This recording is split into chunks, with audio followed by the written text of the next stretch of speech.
بسم اللہ الرحمن الرحیم۔ محترم سامعین کرام، السلام علیکم ورحمۃ اللہ وبرکاتہ۔ یہ بحث آپ کے سامنے مستقل آ رہی ہے کہ ایمان کے ارکان میں سے پہلا رکن ہے اللہ پر ایمان لانا۔ اللہ پر ایمان لانے سے متعلق تفصیلی باتیں آ چکی ہیں۔ ان میں سے ایک بات یہ بھی آئی کہ اللہ پر ایمان لانے کا مطلب یہ ہے کہ صرف اللہ کی ہی عبادت کی جائے، عبادت میں کسی کو ہرگز شریک نہ کیا جائے اللہ کے علاوہ۔ عبادت کا کوئی حصہ، کوئی ذرہ وہ غیر اللہ کے لیے نہیں کی جا سکتی۔ اگر کچھ بھی عبادت میں غیر اللہ کو شریک کر لیا گیا تو وہ شرک میں داخل ہو جاتا ہے۔ تو اس لیے ہمیں آپ کو عبادت صرف اور صرف اللہ کے لیے کرنی ہے۔ اب جو ہے مؤلفین عبادت کی تعریف کرتے ہیں کہ عبادت ہے کیا۔ فرماتے ہیں عبادات ایک ایسا جامع اسم ہے جو ان تمام عقائد اور اعمال کو شامل ہے جنہیں اللہ تعالیٰ پسند فرماتے ہوں اور وہ اللہ تعالیٰ کی قربت حاصل کرنے کا ذریعہ بنتے ہوں، خواہ ان کا تعلق دل کے ساتھ ہو یا اعضاء کے ساتھ ہو، خواہ اس کا تعلق کرنے سے ہو، خواہ اس کا تعلق چھوڑنے سے ہو۔ آگے فرماتے ہیں کہ لفظ عبادت ہر اس چیز کو شامل ہے جسے اللہ تعالیٰ نے بطور شریعت اپنی کتاب قرآن مجید اور اپنے رسول صلی اللہ علیہ وسلم کی سنت میں نازل فرمایا ہے، اور وہ مختلف قسم کی عبادات ہیں۔ ان میں سے بعض کا تعلق دل کے ساتھ ہے، جیسے کہ ایمان کے 6 ارکان، خوف اور رجا کا مسئلہ، توکل اور اللہ تعالیٰ کی طرف رغبت کرنا اور اس سے ڈرنا، اور دوسری عبادات اس میں شامل ہیں۔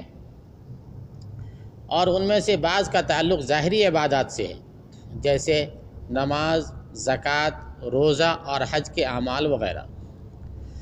آگے فرماتے ہیں کہ عبادت کی قبولیت کے شرائط، یعنی عبادت اللہ کے یہاں کب قبول ہوگی، تو اس کی 2 شرط ہیں۔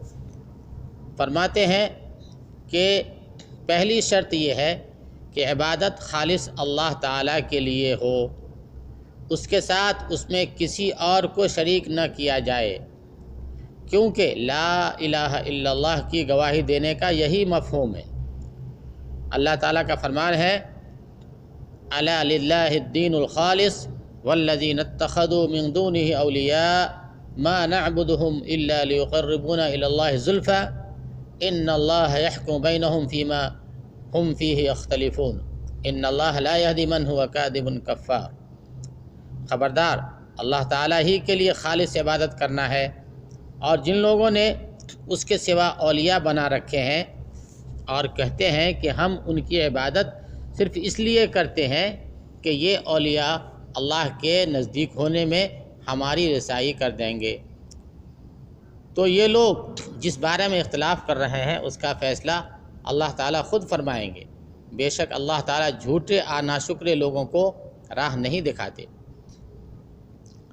دوسری جگہ اللہ تعالیٰ کا فرمان ہے، وما امروا الا لیعبدوا اللہ مخلصین لہ الدین حنفاء، کہ انہیں اس کے سوا کوئی حکم نہیں دیا گیا کہ صرف اللہ تعالیٰ کی عبادت کریں، اسی کے لیے دین کو خالص کرتے ہوئے یکسو ہو کر۔ تو ایک شرط یہ ہوئی کہ عبادت صرف اور صرف اللہ کے لیے کی جائے، عبادت کی قبولیت کی ایک شرط ہوئی۔ اور عبادت کی قبولیت کی دوسری شرط یہ ہے کہ فرماتے ہیں کہ جو شریعت رسول اللہ صلی اللہ علیہ وسلم لے کر آئے ہیں اس کے مطابق عمل کرنا۔ اس کا مطلب یہ ہے کہ انسان اسی طرح عمل کرے جس طرح نبی اکرم صلی اللہ علیہ وسلم نے کیا ہے، اسی طریقے پر جو آپ صلی اللہ علیہ وسلم نے اختیار کیا، بغیر کسی کمی و زیادتی کے۔ اور یہی معنی ہے محمد الرسول اللہ، یعنی اللہ کے رسول محمد صلی اللہ علیہ وسلم کو اللہ کے رسول ہونے کی گواہی دینے کا۔ ارشاد باری تعالیٰ ہے، قل ان کنتم تحبون اللہ فاتبعونی یحببکم اللہ ویغفر لکم ذنوبکم، کہ آپ کہہ دیجئے کہ اگر تم اللہ تعالیٰ سے محبت کرتے ہو تو میری فرما برداری کرو، اللہ بھی تم سے محبت کرے گا اور تمہارے گناہوں کو بخش دے گا۔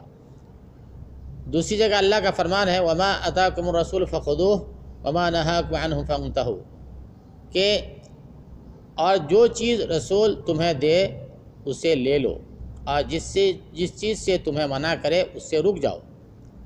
اسی طرح اللہ تعالیٰ کا فرمان ہے فَلَا وَرَبِّكَ لَا يُؤْمِنُونَ حَتَّى يُحَكِّمُوكَ فِي مَا شَجَرَ بَيْنَهُمْ ثُمَّ لَا يَجِدُوا فِي أَنفُسِهِمْ حَرَجًا مِّمَّا قَضَيْتَ وَيُسَلِّمُوا تَسْلِيمًا، کہ پس قسم ہے تیرے پروردگار کی، یہ مومن نہیں ہو سکتے جب تک کہ تمام آپس کے اختلاف میں آپ کو حاکم نہ مان لیں، پھر جو فیصلے آپ ان میں کر دیں ان سے اپنے دل میں کسی طرح کی تنگی نہ پائیں اور فرمانبرداری کے ساتھ قبول فرما لیں۔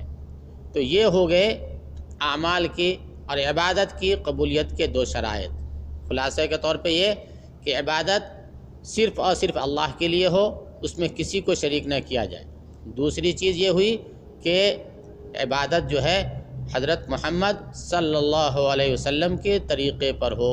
حضرت محمد صلی اللہ علیہ وسلم نے جیسے عبادت کی اور جیسے عبادت کرنے کا طریقہ سکھایا اس طریقے سے عبادت کی جائے گی تو وہ اللہ کے یہاں قبول ہوگی، ورنہ نہیں۔